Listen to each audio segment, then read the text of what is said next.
이것은 스승의 목소리이다. 외침과 어루만짐이다.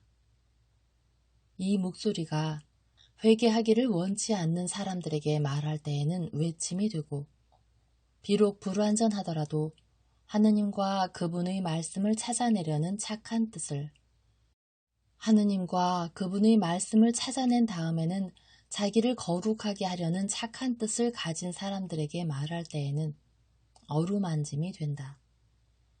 이 사람들에게는 말씀이 친구의 어루만짐이 되고 예수의 축복이 된다. 173. 나자렛의 집에 어느 날 저녁. 306. 1945년 10월 19일 마리아와 신디카가 열성당원이 가져온 천으로 바느질을 하느라고 분주하기 때문에 배틀은 쉬고 있다. 이미 재단한 옷감들이 접혀서 색상에 따라 탁자 위에 차곡차곡 쌓여 있고, 이따금씩 여자들이 한 조각씩 집어다가 탁자 위에서 시침질을 한다. 그래서 남자들은 배틀이 놓여있는 구석으로 밀려나 있는데, 그들은 작업 중인 여자들과 가까이 있지만 그 일에 관심을 기울이지는 않는다. 알페오의 유다와 야고보 두 사도도 거기 있다. 그들은 여자들이 일하는 것을 바라보고 있는데, 그들은 질문은 하지 않아도 내가 보기에는 호기심까지 없지는 않은 것 같다. 그들 두 사촌들은 자신들의 형들, 특히 예수의 집 문 앞에까지 자신들과 함께 왔다가 돌아간 시몬에 대하여 말하고 있다.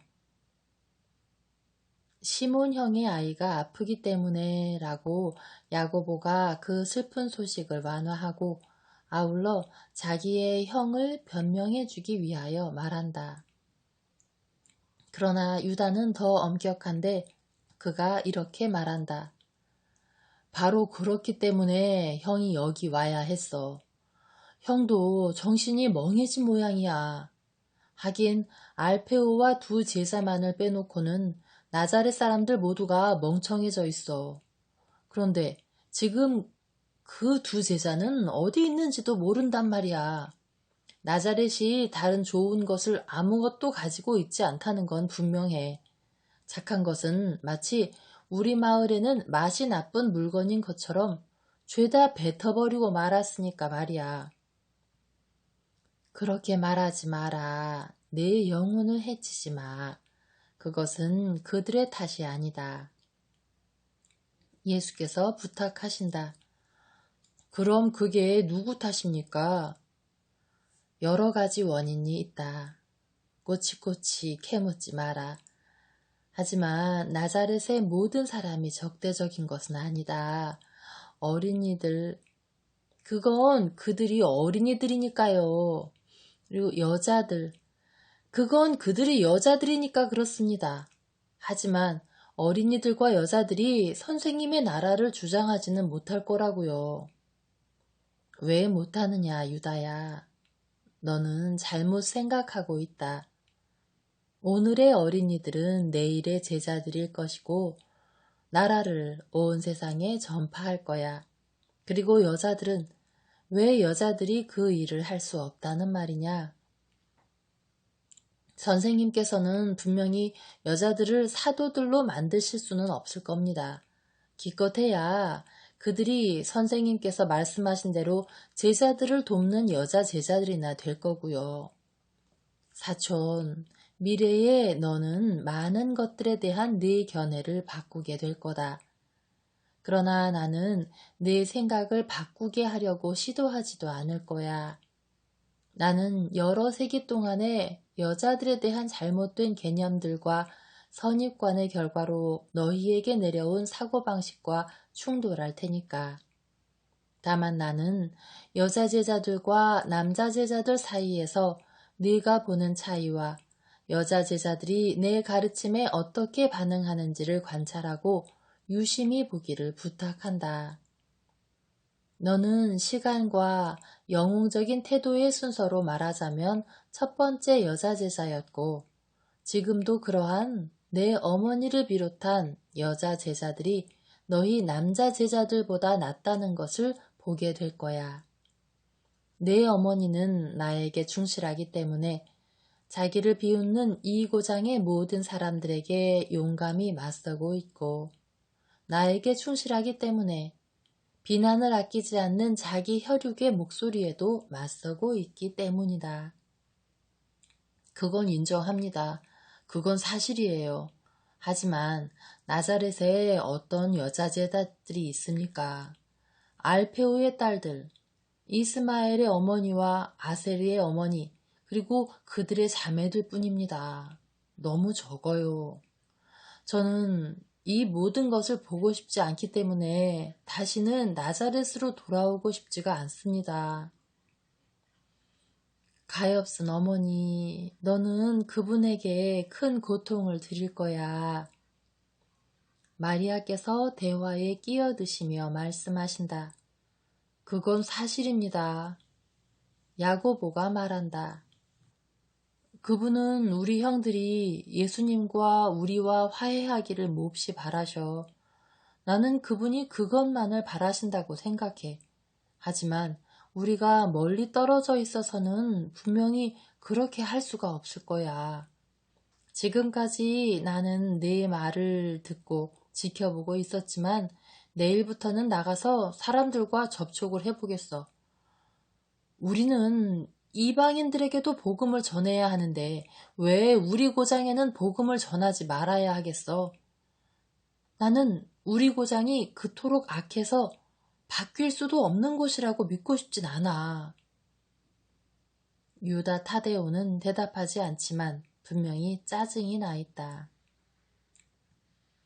줄곧 잠자코 있던 열성당원 시몬이 끼어든다. 나는 이런 의심을 암시하고 싶지는 않네. 하지만 자네들의 마음을 가볍게 해주기 위해서 질문 하나를 하겠네. 이런 질문일세. 나자렛에 완고함에는 외부로부터 온 이상한 힘이 작용을 하고 있어서 사람들이 정의에 따라 추론한다면 선생님께서 하느님의 성인이시라는 최상의 보증이 되어야 할 요소에 대해서 여기서 만족스럽게 작동되고 있지 않다고 자네들은 확신하나? 나자렛의 주민이신 예수의 완전한 생애에 대한 지식은 나자렛 사람들로 하여금 그분을 약속된 메시아로 아주 쉽게 받아들이게 해야 할 걸세.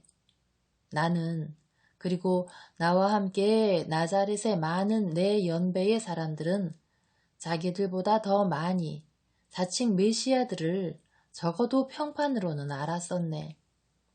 그런데 내가 자네들에게 장담하거니와 그들의 사생활은 자기들의 메시아주의의 가장 고집스런 주장을 깎아내렸네. 로마는 그들을 반역자로 몰아서 가혹하게 박해했어. 그러나 그 거짓 메시아들은 로마가 지배하는 곳에서 용납할 수 없는 정치적 사상을 제쳐주고라도 많은 사적인 이유로도 처벌받아 마땅했어. 우리는 그들이 로마에 대한 우리의 반항 정신을 만족시켜줬기 때문에 그들의 피를 끓게 해서 그들을 지지했었지.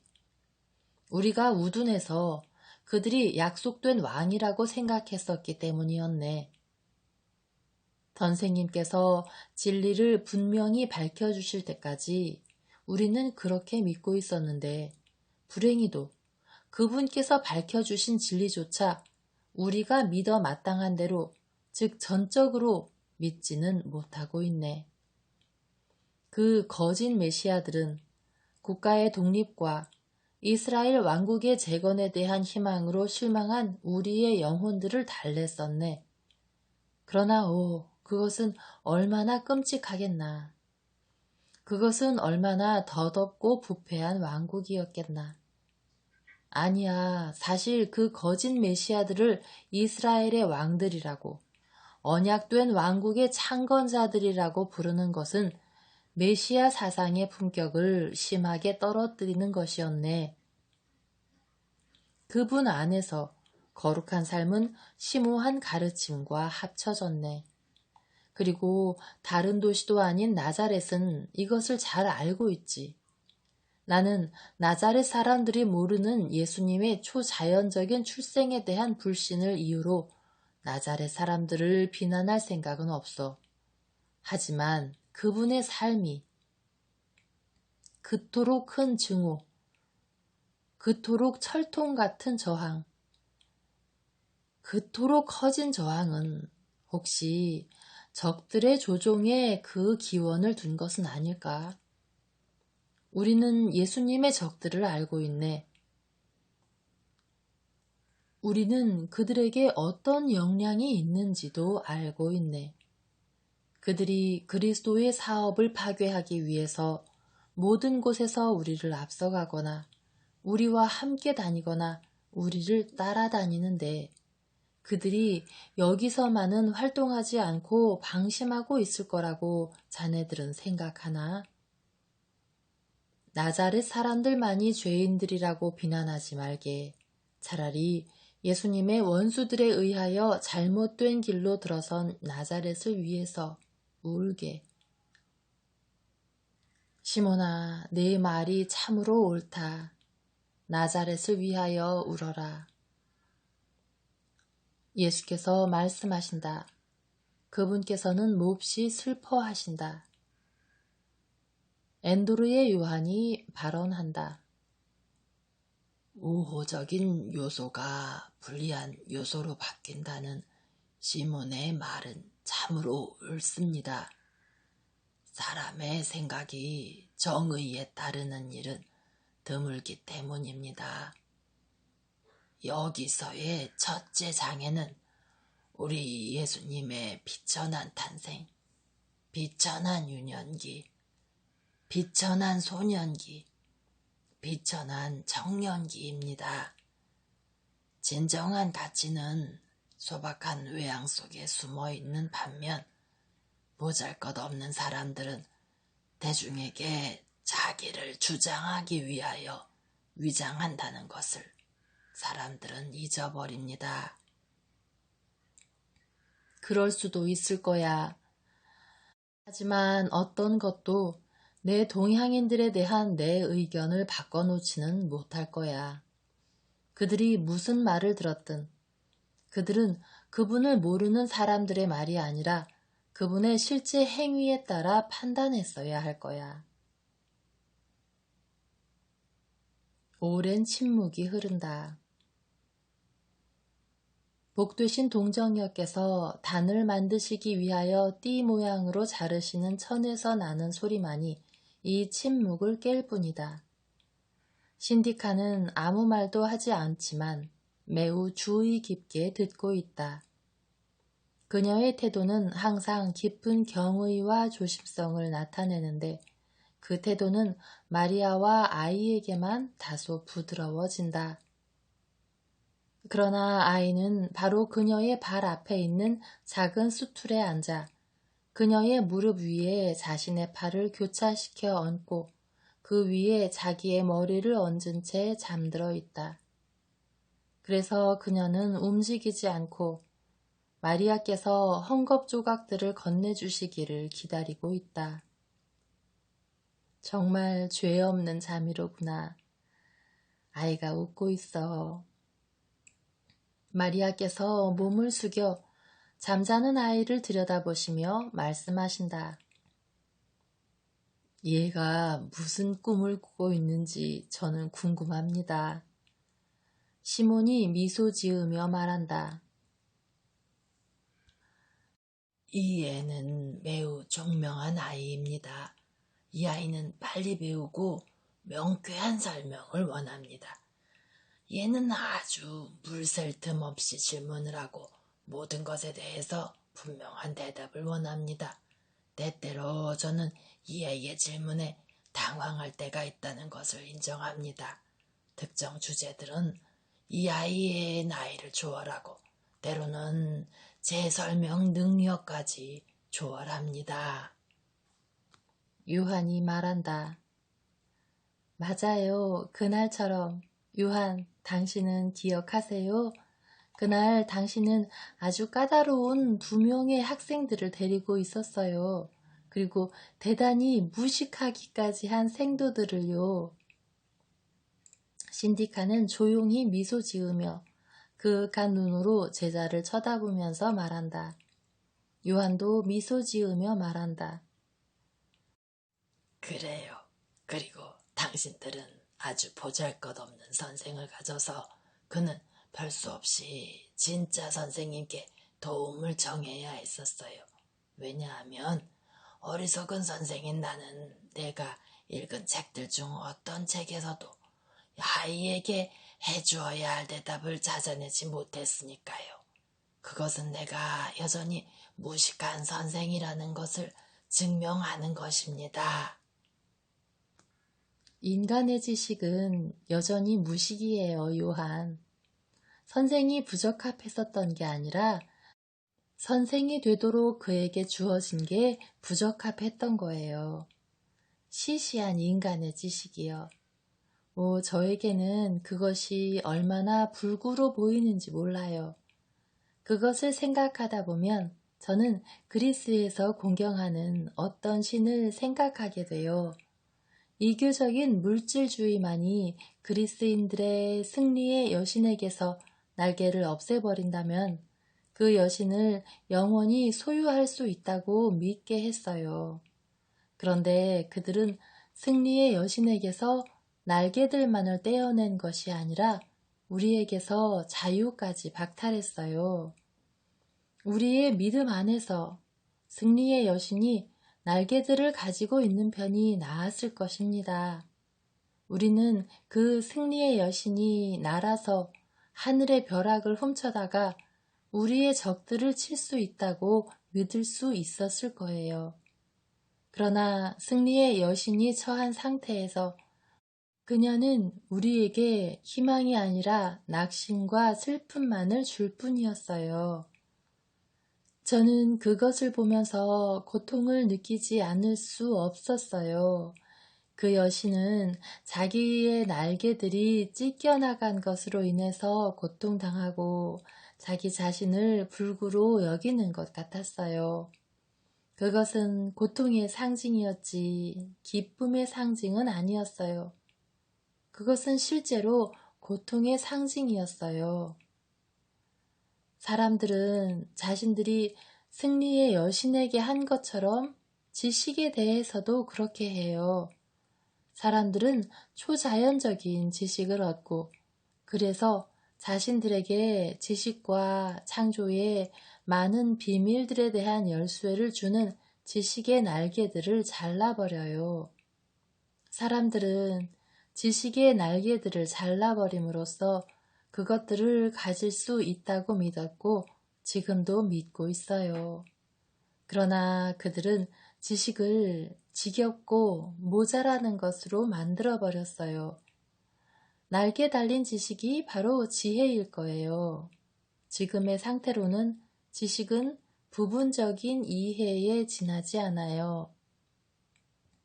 그런데 내 어머니께서는 그날 너희에게 대답해 주셨느냐? 예, 아주 명백하게요. 그리고 어린이와 성이 다른 두 어른이 아무도 얼굴 붉히지 않고 들을 수 있을 만큼 순결하게 대답해 주셨습니다. 무슨 문제였었는데? 선생님, 원죄에 관한 문제였습니다. 저는 기억하려고 선생님 어머니의 설명을 적어두었습니다. 신디카가 말한다. 그리고 엔도르의 요한도 말한다. 저도 적어두었습니다.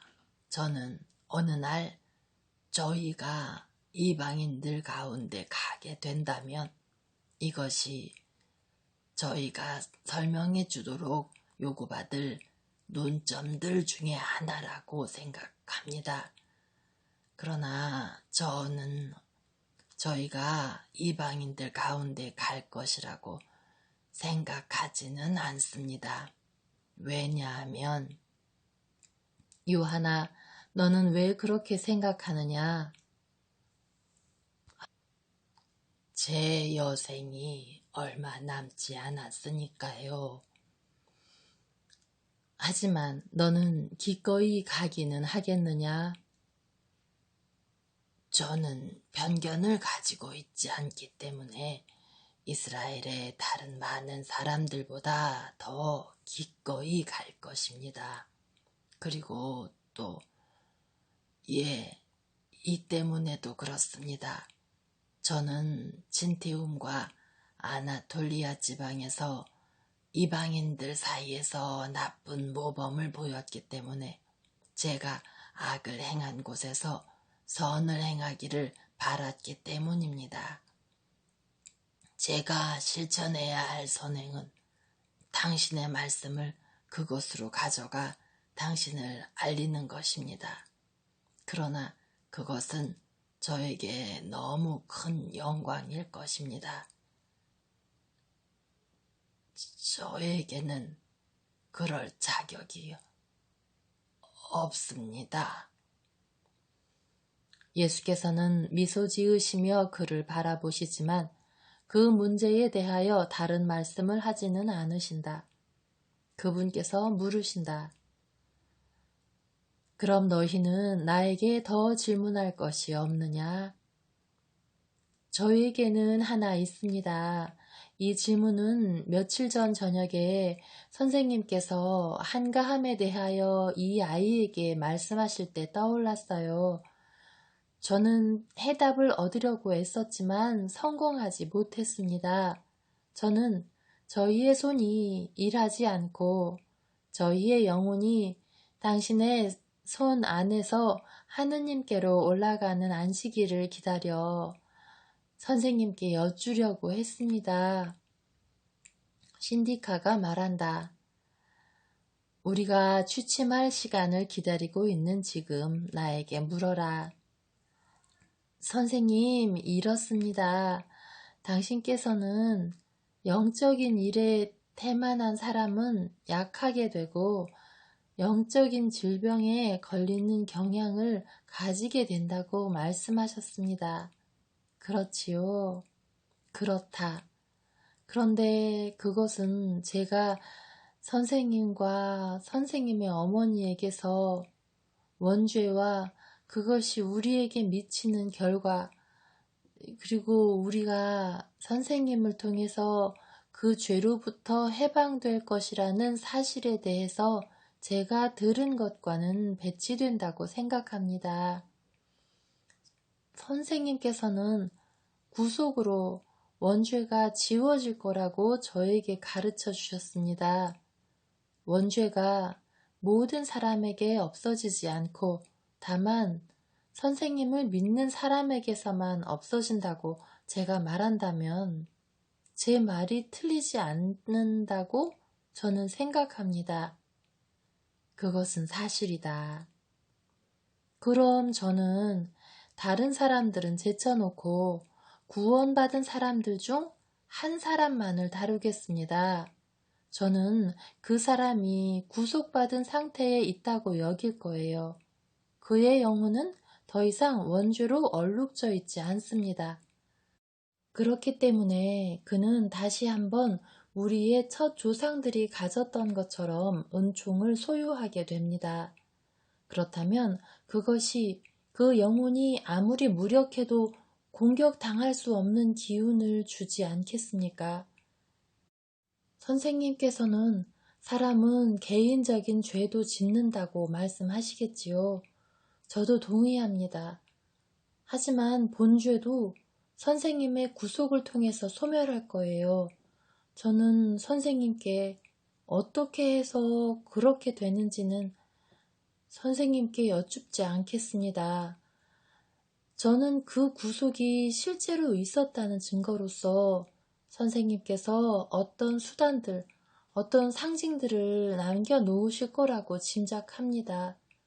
비록 성경에서 선생님에 대해서 언급된 것은 우리를 떨게 만들지만 저는 구속이 어떻게 이루어질지는 모르겠습니다. 저는 그 고통이 정신적인 것에만 국한된 상징적인 고통이기를 바랍니다. 비록 정신적인 고통도 환상이 아니고 어쩌면 육체적인 고통보다 더 끔찍하겠지만 말입니다. 선생님께서는 어떤 수단들, 어떤 상징들을 남겨놓으실 거예요. 모든 종교들은 그것들을 가지고 있는데 때로 그것들은 신비들이라고 불립니다. 이스라엘에서 지금 행해지고 있는 세례도 그중 하나겠지요. 그렇다. 내 종교에도 내가 그 상징들에 붙여준 이름과 다른 이름을 가진 내 구속의 표지들이 있을 것이다. 그 표지들은 영혼들을 깨끗하게 해주고, 굳세게 해주고, 비추어주고, 부축해주고, 영향을 주고, 그들의 죄를 사해주기 위하여 영혼들에게 적용될 것이다. 그렇습니까? 만일 영혼들이 본죄들도 용서받는다면 그들은 항상 은총 지위에 있겠습니다. 그렇다면 어떻게 그 영혼들이 약해지고 영적인 질병에 걸릴 소지를 가지게 되겠습니까? 나는 너에게 한 가지 비유를 말하겠다. 매우 건강한 부모에게서 방금 태어난 건강하고 튼튼한 아기가 있다고 하자. 그 아기에게는 아무런 육체적 유전적 결함도 없다. 그의 몸은 골격과 기관과 피에 관하여 건강하다. 따라서 그는 튼튼하고 건강하게 자라는 데 필요한 모든 요소들을 가지고 있다. 그 아이의 어머니도 젖이 많고 영양도 풍부하니 말이다. 그러나 아기가 어린 시절에 원인을 알 수 없는 아주 심각한 병에 걸렸다. 그것은 정말 치명적인 병이다.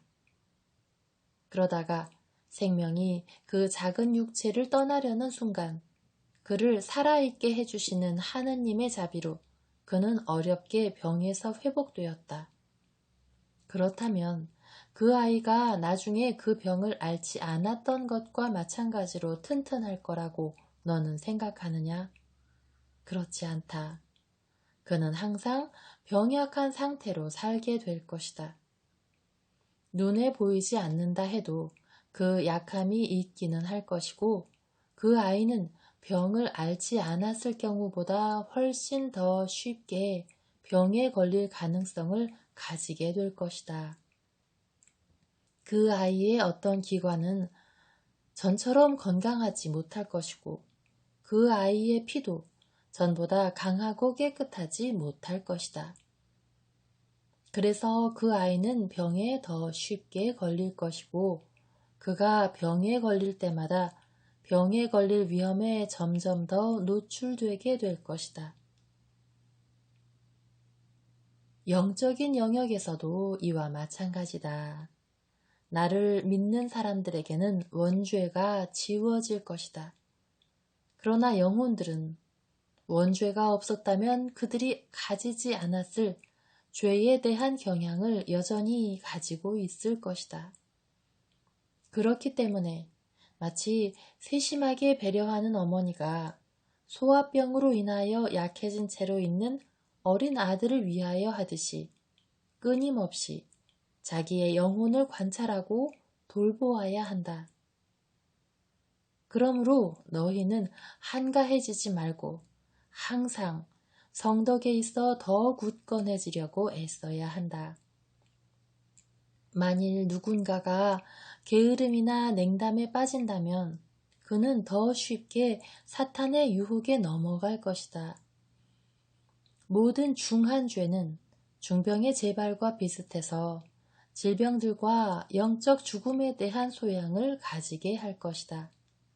반면 만일 구속으로 인하여 회복된 은총이 적극적인 불효불굴의 의지에 도움을 받는다면 그것은 보존될 것이다.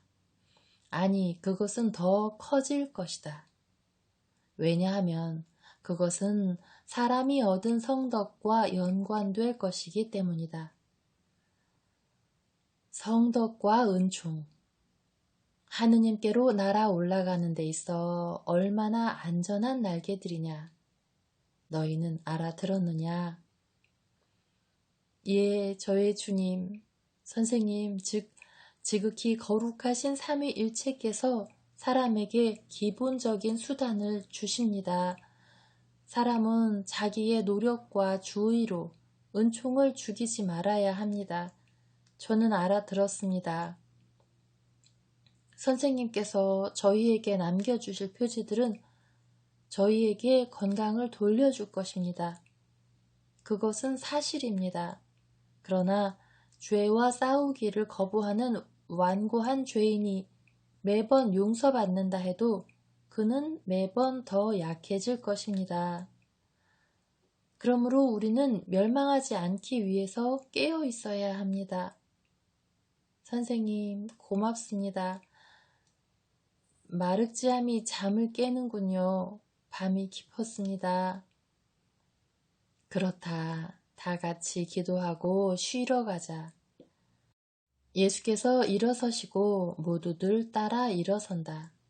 아직 반쯤 잠이 덜 깬 아이도, 그리고 주님의 기도가 힘차게 화음을 이루며 작은 방 안에 울려 퍼진다.